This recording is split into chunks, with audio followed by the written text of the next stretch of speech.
Let's go live. Go live anyway.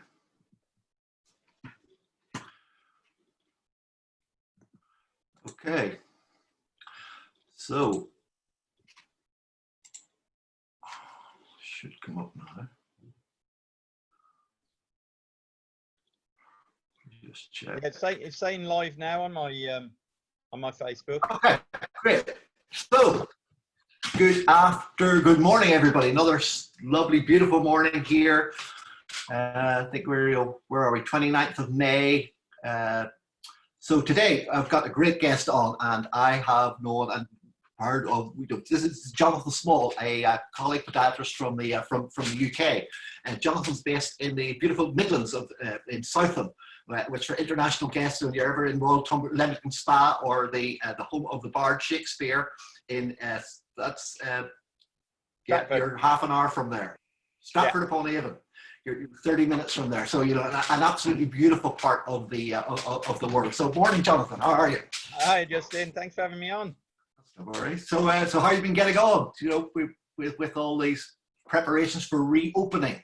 Yeah, so it's been an interesting time for everyone. But I've really taken it as an opportunity to reboot my clinic.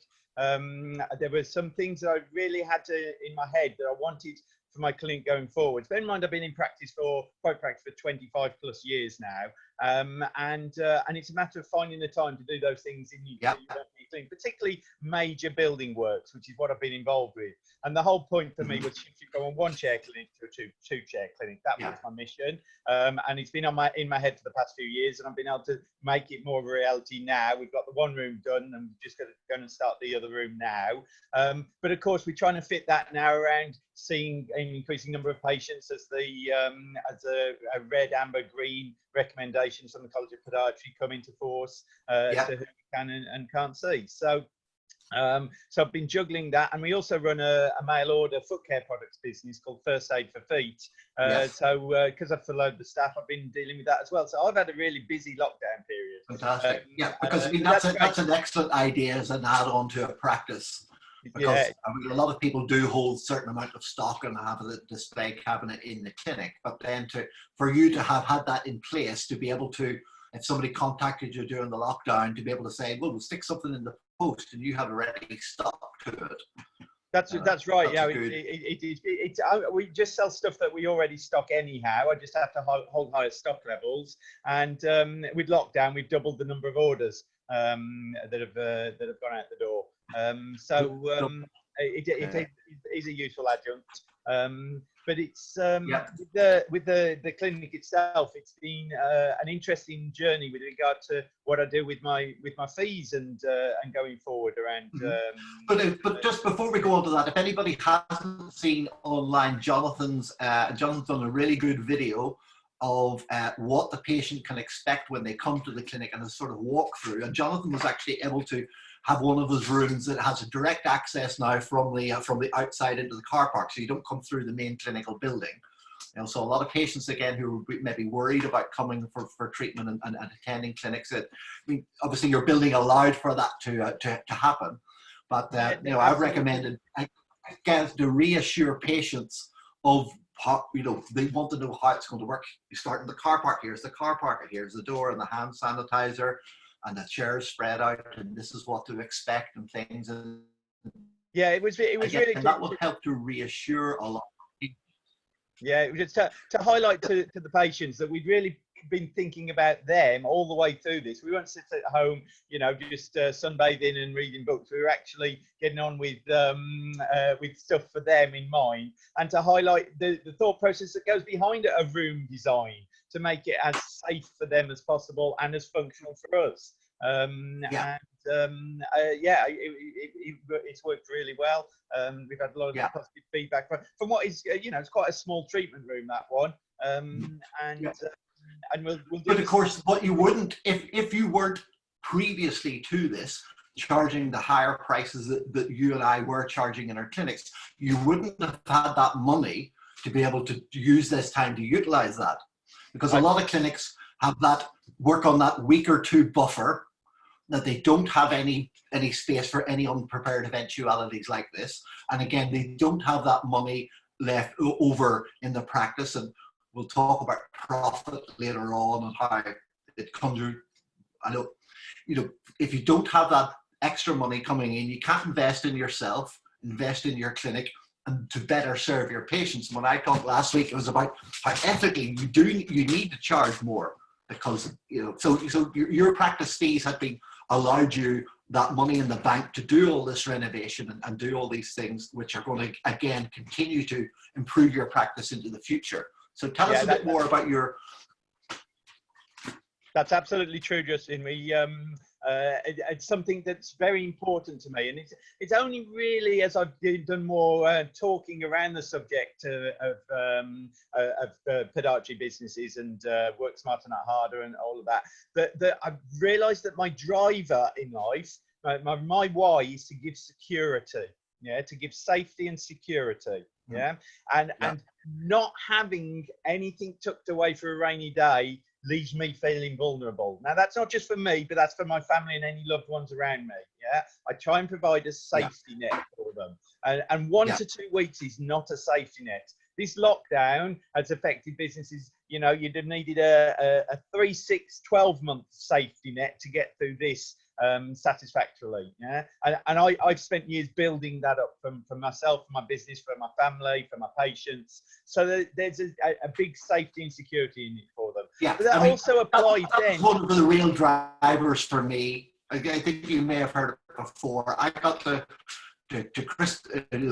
staff party a couple of days before Christmas, after everything was everything was paid up until then, and the Christmas presents bought and everything sorted in the practice, and the staff had 200 quid, 300 quid to get me through from one hour half day of fee earning, and then the 10-day close down over Christmas into the first week in January, and then again rent, rates, heating, light, electric, all those bills there. And I promised myself, how the hell did I end up here? I thought I was running a decent practice. I promised myself that I would never put myself or my family in that situation again. Yeah, absolutely. And it's great, because then that gives you an absolute focus for driving forwards, and having a plan for what you want from your business and from your life. I think meandering through without that focus or plan means you're never really going to have a successful business. You really need to have an intentional working practice. Yeah, see, I didn't want to be cruel at the start of the lockdown with the whole sort of things, but practices who were there was like, were you really running a business? You didn't have the business fundamentals in place. You didn't have the business systems in place. We've talked about this before. We're all very good technically, and we're really make it look really easy what we do, and we provide a fantastic. We're highly trained, but in terms of running practices, well, I had my first private practice in London in 93, 94. And so that realization was when I was back in Ireland in 2005, 2006. So it took me 13 years to figure out I didn't actually know how to run a business.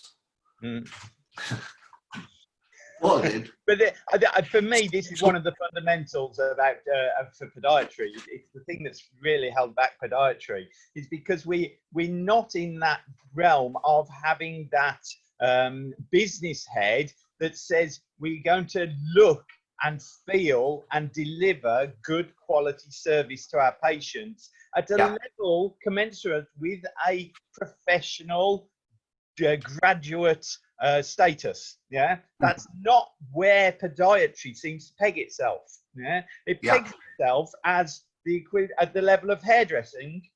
And whilst in hairdressing you can get a range, you can get very much top end, I get that, but also we get the lower end, and podiatry, a lot of podiatry seems to be down at that lower end. And one of the mentors I worked with before, he was one of his things was, why do the patients value their hairdresser more than you?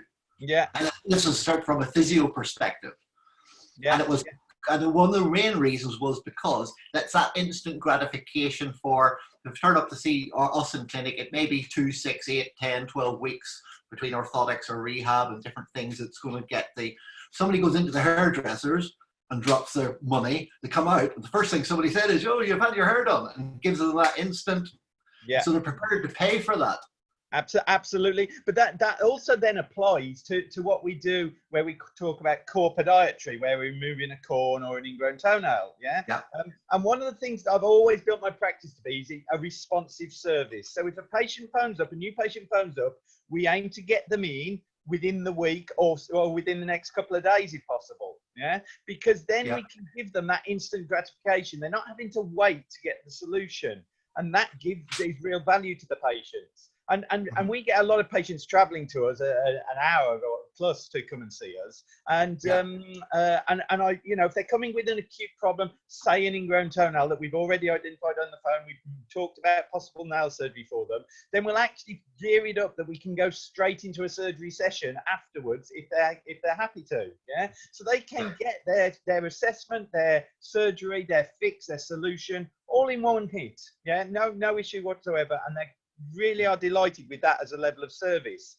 Bear in mind the comparison to that people give me is, oh well, you could get it free on the NHS. They can't get a responsive service like that free on the NHS. That doesn't happen. So it's my way of being that purple cow, and you know about purple cow theory, where you just try to stand out. It's my way of doing that, is to offer that responsive service.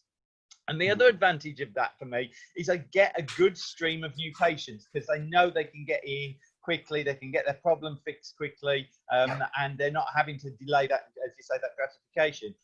And for me, a successful business is one that has a reliable, secure stream of new patients. Not filling your books full of existing patients. Yes, and I mean, just back to that again, the NHS experience and running a practice in where alongside where there's perceived to be a free system. Well, you know, the car park's not free when you get there. You have to, like, you're sitting in a you know, that was again what one of the physios was like, when the patient's in treatment with you, and then they say, "Oh, I'm not going to come in for the next appointment. I've got my NHS appointment." And you're like, "Oh shit." Don't say, "Oh shit." Say, "Fantastic. You've been waiting for that for such a long time. But let me tell you what's going to happen. You're going to get there. You're not going to know where to go. You're just going to be another number. You're just maybe seen late." Now, this isn't a criticism of NHS colleagues at all. I'm not, you know, I worked in the health service for years. It gave me a really good start training base. But what their experience of that will be, even through that sort of process, but you know, go and attend the appointment and see. But you know, again, as we talked earlier on about in terms of pricing in clinics and like for like, you're not actually comparing like for like.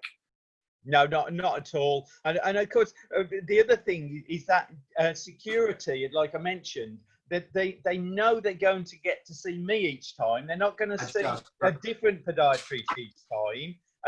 And they're not going to, people don't seem to put a value on their time very much. Yeah. No. But in an NHS system, and you're right, great NHS services, postcode lottery though, is that you could be there and you could go, I've got to wait for an hour before seeing, and they don't put a value on their own hour, the patient doesn't. That has a real value to them, and they don't have to wait an hour at my clinic. The way they ran the outpatient clinics here was like, you know, the diabetic clinic that I worked in one time here in Ireland. You know, the clinic started at 8 o'clock, and then the clinic started at 2 in the afternoon. So whoever was first there was it.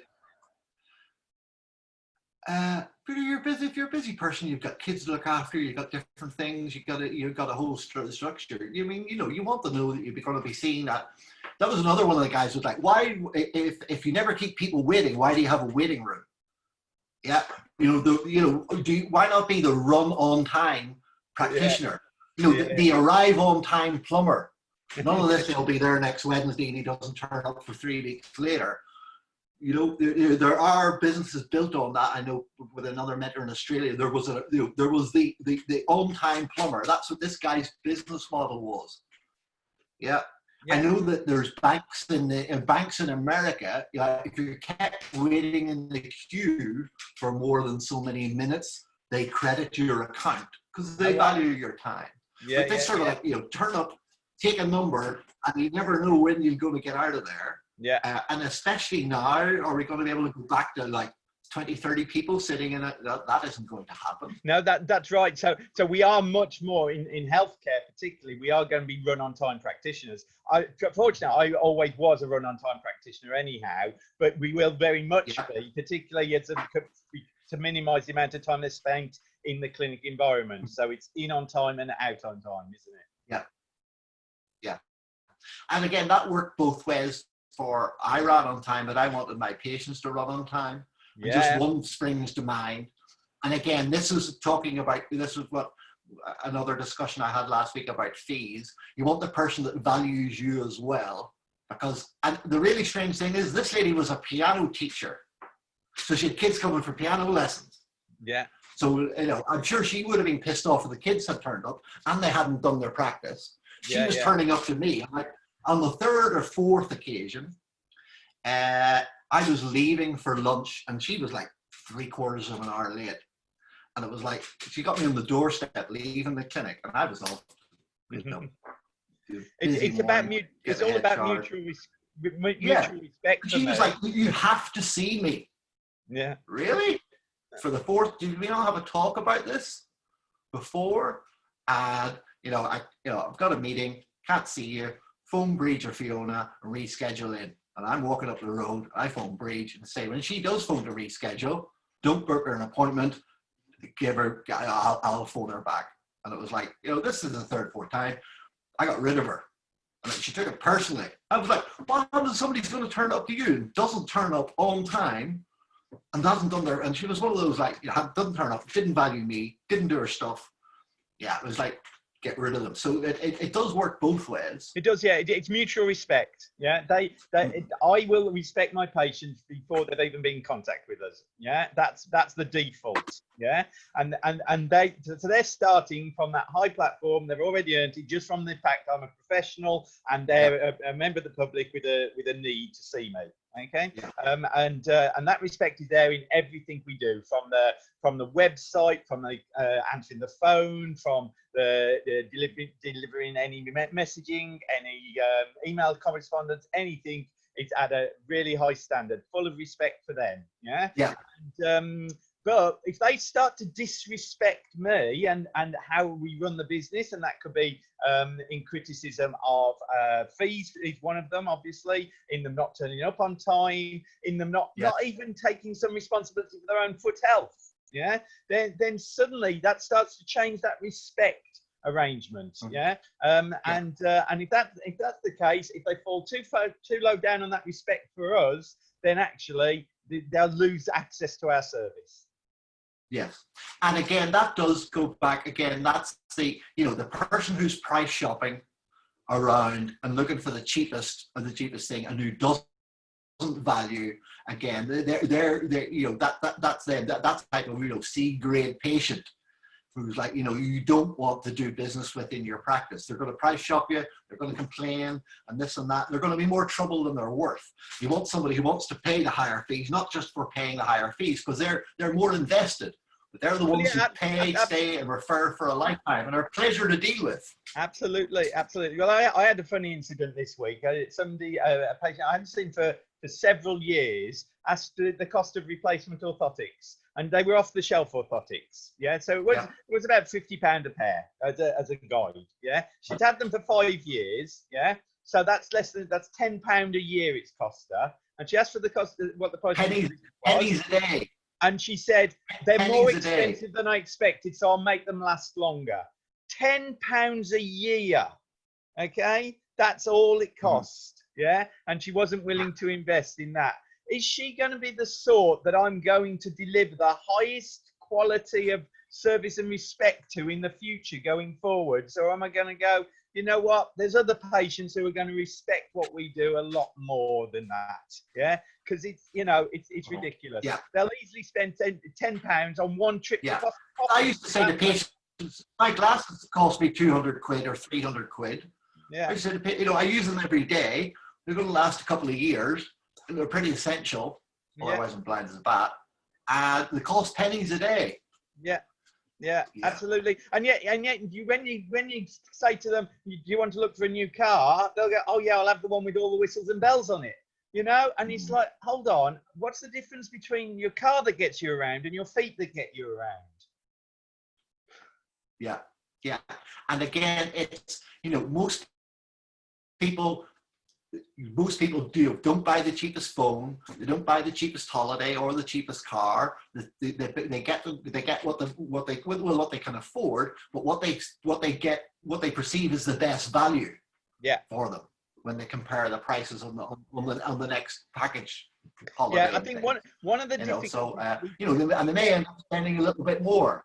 Yeah, one of the difficulties within podiatry, I think, is actually trying to educate patients around that in all aspects of foot health. And I'll just go back to that core podiatry thing, is that in my experience, the ones who have less training, the patients have to see them more often to keep on top of their problem. Yeah. And ones who have more advanced training, they can get on top of the problem more fully, and therefore they don't have to come so often. Yeah. So the cost point, yeah, may be more to see the more experienced, more knowledgeable person, yeah, who can do a treatment that lasts longer. But if you look at the whole year cost to the patient over a lifetime of a year or two, then actually it may work out cheaper to see the more expensive person. Yeah. Mm-hmm. Yeah, and I mean, back to what we started off with this. If you don't have that higher price point, and because it's expensive, rent, rates, people just think, NHS colleagues used to think when you talk to a private practice owner that they're just, you know, as the guys say around here, you're just bailing it, mate.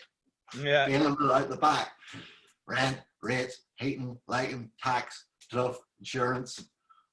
The costs are phenomenal. So if you're not charging that higher value money to give yourself slightly more profit, so you can invest in yourself to take on the extra training and to do all these things we talked about in terms of developing the practice, that allows you to better serve the patients. But if you're scrabbling around and like I was, with 200 quid in the end of the bank and worried how you're going to pay all this sort of stuff, how can you do that? And then you're stressed and you're not concentrating on that. And then sometimes you're maybe trying to force stuff on patients a little bit. Unethical practices. Type of thing. Yeah, unethical practices, absolutely. Yeah. And that's what I was talking about. Ethically, you need to be able to charge more. Yeah, only offering to patients what you're trained to do rather than offering them all the possibilities, including onward referral. And there's an awful lot of that takes place, yeah. Whereas when you've got lots of tools in your toolbox and you've got a fee structure that supports that, then you're not worrying about if the patient can be better served going elsewhere. Then you're happy to refer for that to happen, yeah, and you'll do it readily. But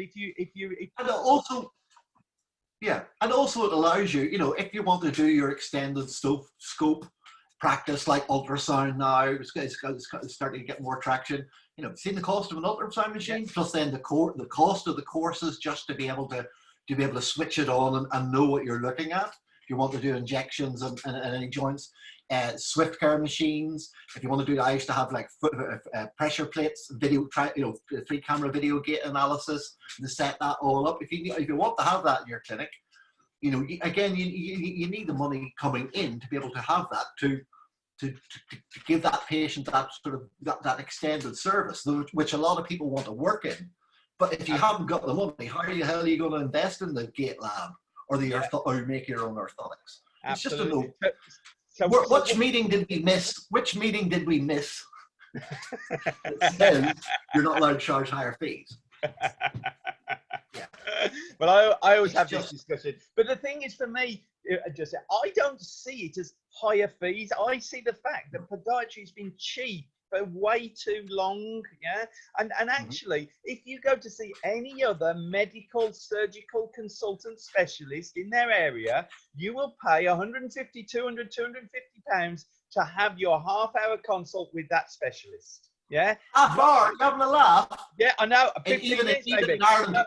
Even in Ireland here, shake their hand, it's 120 to 200 euros. Yeah. And the insurance doesn't cover that. And the secretary wants you to pay cash. Yeah. And there's no treatment in that. There's no there's no inclusion of a test. There's no scanning in that. So Yeah? that's just the first hello, assessment of the problem, taking some notes, right? Then the next thing is, right, we need to get, I just had my hip replaced. Then the next thing is MRI, and it's back for the review of the MRI. Yeah. And then it's sit down, and then we're going to talk about what procedures we're going to do. And then you're in for the blood test and the whole pre-med. And then you're in for the procedure and the follow-up and this and that and the other. God knows what the insurance bill absolutely was. And would you ever turn around at any stage to them and say, no, I'm not having that MRI, or no, I'm not having that blood test? No. You wouldn't. Now, patients will come back and tell you that, oh, he's really expensive. Yeah, yeah. And again, that was another thing. When you drive into the car park outside the consultant's offices, do you want to see the consultant who's driving the nice new brand new Merc, or the consultant? There's that perception of, and again, in clinics, there's a perception of it's dirty down at heel and there's scruffy marks on the place and that sort of things. And then, you know, again, you and I, we aren't this, you know, we aren't this sort of like double your prices, stick this up, add this on this, and not give exceptionally better service. I mean, that's not what it's about either. No, absolutely. And it's a real motivator. When you're charging more than your colleagues charge, you are really motivated to deliver more than your colleagues deliver. Yeah. It's inbuilt. You know, it's there. It really drives you to do it. That's why I've done the refurbishment of my clinic, because I know my fees are going to have to go up now in order to maintain my business because of the change in working practices. So I want to make sure I'm delivering to my patients an even more increased level of service. Plus, you're also building that for the future. You're not worried about next month. You're looking at 5-10 years down the line. And how that's going to help your business as well. Well, of course, there's a lot of very short-term thinking, especially around advertising. Oh, I wouldn't put an ad in there because the phone didn't ring the next day. Yes. And, you know, and it's like, oh, I tried that and it didn't work. Yeah, but what about that patient who maybe saw that and came 6 months or a year later? There's that very short term. If it's ended now, the phone needs to ring tomorrow and the patient needs to be in the next day. And again, even the higher fees, it allows to equip the clinic better to better serve. But again, that it allows you to build a longer term nurture system to build that know, like, and trust. Because again, that whole thing about when the patient comes to the practice, they just don't appear in a puff of smoke.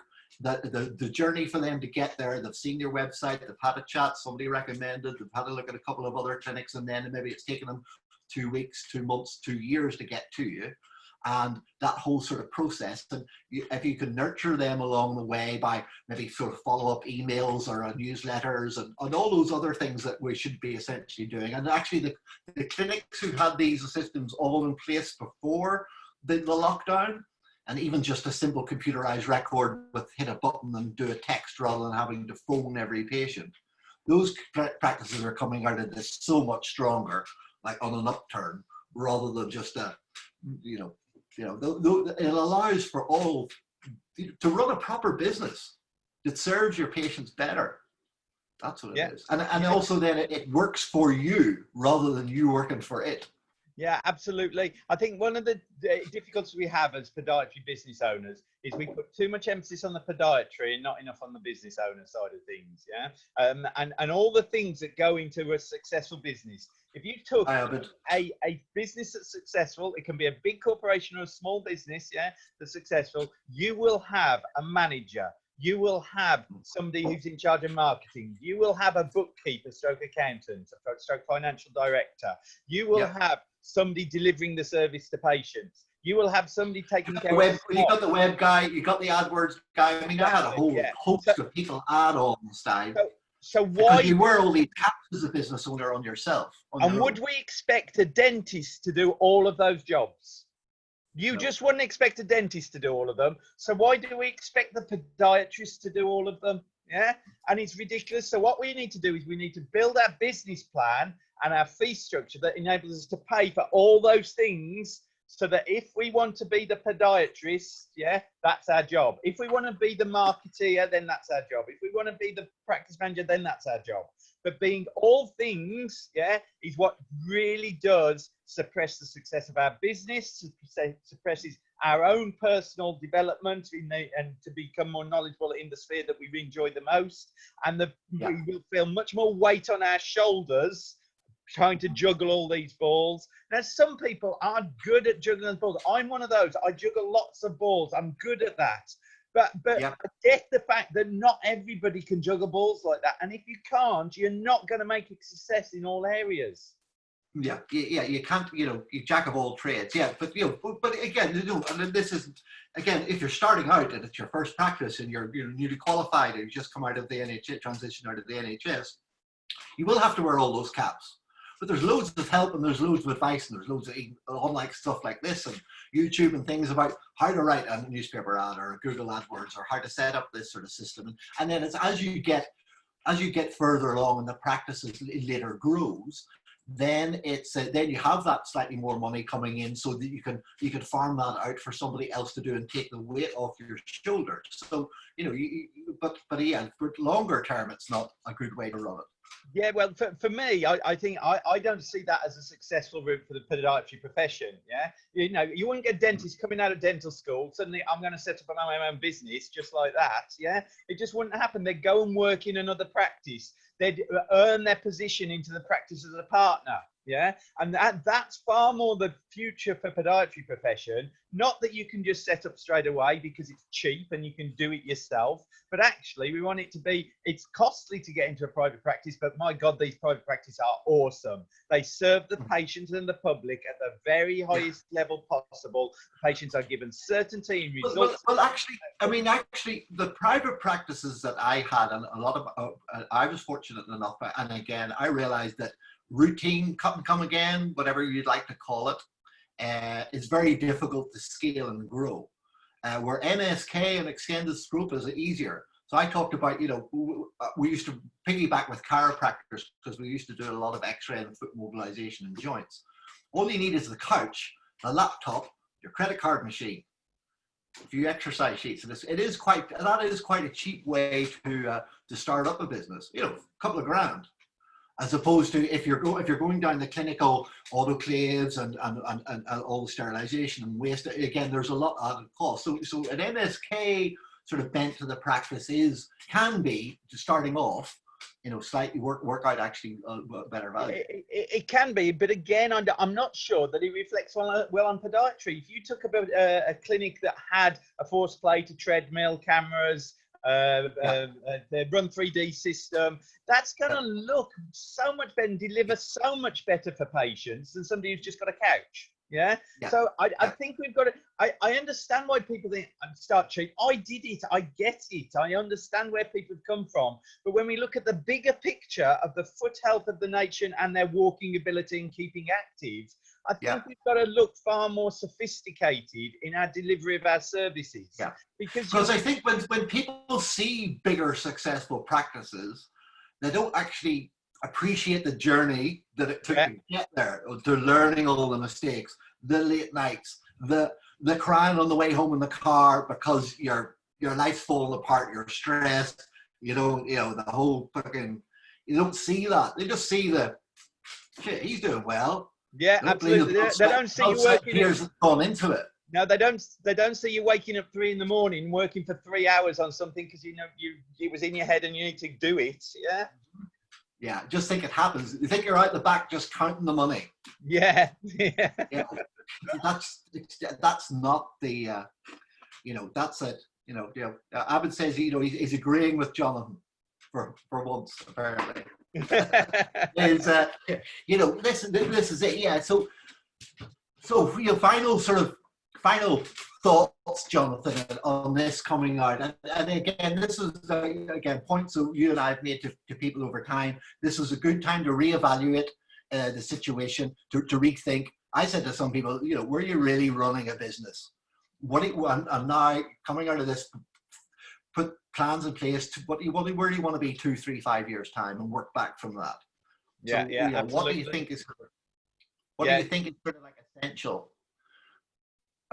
So for me, I think the first thing is realizing that you'll be seeing for quite some time, maybe half the number of patients that you were seeing in a day. because of the rules around social distancing, PPE, clinic, all of that. Yeah. At best, you lose 25 to 30% of the number of people in a day. That means for you just to tread water at the level you were at before lockdown, you will have to either increase your fees by 25%, 30%, 50%, whatever it is. Yeah. And that's just to tread water. Yeah. If you don't do that, then you're going to be at a loss. You'll be working at a loss, and you can't sustain that for the long term. That's why these businesses are starting to fold, because they've realised that they can't sustain it. And that's why the government put a lot of money into furloughing and the self-employed scheme, because they've realised businesses can't continue running at a loss, so they're going to give some cash injection. So if you think that you can't put your fees up or won't put them up a little amount, then you are going to run at a loss and your business won't sustain. How is that helping the public? How is that helping your patients? It's not, okay? So what we have to do is we have to decide our fees based on the needs of the business plan in place, the cash flow forecast, and then deliver the service at those fees. That's it, yeah? Let the patients decide if they're happy to pay those fees, but it isn't for you to go, I'm not going to charge those fees, because otherwise your business is doomed for failure. Yeah, there's only so long. I mean, people have taken advantages of there's been grants and loans. I'd be really concerned about somebody's taking a loan. I know. The bounce back loan, I mean, it's been a great thing, £50,000 interest free for a year. Fantastic, yeah? But what then happens, yeah, when the business can't sustain and you've burnt through the money? Yeah. No future. And somebody, it's Simon Crutchley is sort of saying, yeah, it's crazy that, like when you made the point about dentists, it's actually crazy. New guys driving straight into autonomous working without mentorship, without any structure. There's nothing like that. No, I know, and the thing is, you come from college after 3 years training, and you aren't highly skilled in all the areas of top and licensed podiatry working, yeah, and you wouldn't expect to be. You wouldn't expect to come out of med school and be like that, and you wouldn't expect to be in any other area. Yet podiatrists then go, I'm going to set up a private practice at podiatry clinic. Yeah. So what they do, because the orthopedic consultant, the specialist later on, I mean, he's been through then his postgraduate and stuff, and it's 8, 10, 12 years again. Exactly. But what's the difference between a rich orthopedic surgeon and a poor orthopedic surgeon, Jonathan? That's 6 months. So yeah, but those guys, all that extra training and flying off and doing the residencies and foot and ankle stuff in Sydney or Boston or wherever they've done, and coming back and working all those hours and working a lot, to go then and have to shake his hand, that's 200 quid, Again, he's put that blood, sweat and tears and a large chunk of his life into that. So why shouldn't he be recompensed for it? So if you've done that yourself, and you and I've been all over the world training and getting the best advice and mentoring over time, why shouldn't we justify it? I don't have to justify charging higher. No, for me, it's not a justification on the pass. It's a justification for me on what I deliver to my patients. Yeah. Yeah. But all of that comes into that delivery for the patients at the time. Yeah. But the other thing is where do we want podiatry to be? Do we want to be seen alongside the medical and surgical consultants? Yeah. Or do we want to be seen at the level of the hairdressers? It's our choice as professionals. Yeah. And is that why podiatry is perhaps struggling to attract students? Oh, I'm sure of it. I'm sure there's no aspiration in it, is there? There's no aspiration. How many podiatrists drive around in fantastic cars with magnificent, great houses, fantastic lifestyles? Yeah. Yet you think of a surgeon, consultant surgeon, private surgeon, you think that's what his lifestyle is. Yeah. Yeah. And it's aspirational. And the thing is, if we all start doing it, then the rising tide rises all boats, doesn't it? Raises all boats. That's it. That's what's going to happen. Yeah. It will do. Yeah. My brother's just back from in the lockdown now. He's just been back from Stockholm for a tooth implant. Because it was cancelled here, and he actually met his dentist a couple of weeks after the lockdown, and he was like, we're not going to be doing anything I just heard today they're going to be opening in June, but the dentist was like drilling and stuff, anyway, Pete headed off to Stockholm, and it's I think the implant, the dentist found like the titanium implant alone, or the plug, was like 1,200 quid. Yeah. Yeah, and you know, and again, it's that perception. It's like the hairdresser. I mean, the dentist, the sell for the dentist is quite easy. Shane McGowan mouth, Hollywood smile, £5 gets you this. It's pretty simple. It makes it pretty simple for patients to see the before and after. As I said, rather than us, you don't actually get to see if you're doing real exercises. You don't get something to take away in a bag. It's that long term gain. But you know, that was it. Pete was prepared to pay for, but you know, apparently they've done more dental.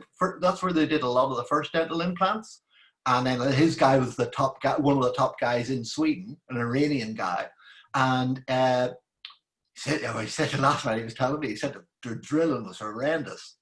Actually getting it. He said, you know, and he's on liquid because so he's sending me pictures of him sitting in pubs in Sweden last week, because there's no lockdown there or stuff, distancing, and food, nice food restaurants where he's eating. But now he's on like a liquid diet for the next couple of weeks. Yeah. But you know, the whole thing, you know, the scans, the everything, the implant, the back a couple of days later and doing something else, you know, that's all sort of priced in.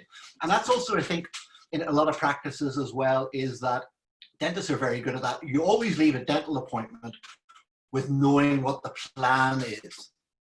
We're going to do this, we take this here, we're going to do that, and we're going to do this, and then the cost of this is going to be X, Y, and Z, and there, and here's the thing, out the back end, and how's that sound? Great, here's the payment plan, let's go. Podiatrists, we're not trained to, it's like, I'll see you in a couple of weeks, and we'll see how you go, mate. Yeah. And that completely changed me when I went away to Australia and came back, and we set up, this is what we're going to do. This is how we're going to do. This is going to involve 4 weeks. We're going to review so much for this work. How does that sound? Great. Payment option, no problem. Yeah. And then we'll see you again. And that makes a big difference. Yeah, absolutely. That's exactly the way that I run my practice and always have done. Packages. Delivering that certainty to the patient, helping them through their treatment journey, giving them all the options, you're not saying you have to follow this, you're saying you can do this, this, and this, but this is the one you plug into me for, and if you want to do that, then they adopt that. Now, Justin, I'm sorry, but I'm going to have to love you and leave you because I've got a video consult to do, so. Okay, excellent. It's been great. As ever. Thank you very much. That's been great, and hopefully everybody enjoyed that. Any questions you can take, and where can people just contact you, Jonathan? If they want to get so I'm on Facebook a lot. Obviously, they can message me if they want anything. There's lots of information if they want to hear more about what I've got to say. Podiatry Legends podcast. You type my name in, Podiatry Legends, and also the Work Smarter, Not Harder. Yeah, or Jonathan Small. Just type Jonathan Small. There's 3 podcasts now on Podiatry Legends, and there was a Hope broadcast about fee increases as well. Yeah, and the Work Smarter, Not Harder site as well. Yeah. So if they tap into Osgo for information on Work Smarter, Not Harder, they've got lots of resources that I've put together for there. Jonathan, as always, a pleasure. Thank you very much, Ryan. All the best. Bye now. Thank you very much, everybody. We will be talking later on. Don't forget Tom Novella, 4 o'clock this afternoon, all the way from NYC. Should be amazing. Keep the questions coming. We have questions already from New Zealand, South Africa, Ireland. So anything you ever wanted to ask a dance medicine looks after New York ballet dancers and has done for years. Send their questions. Just DM me. Talk soon.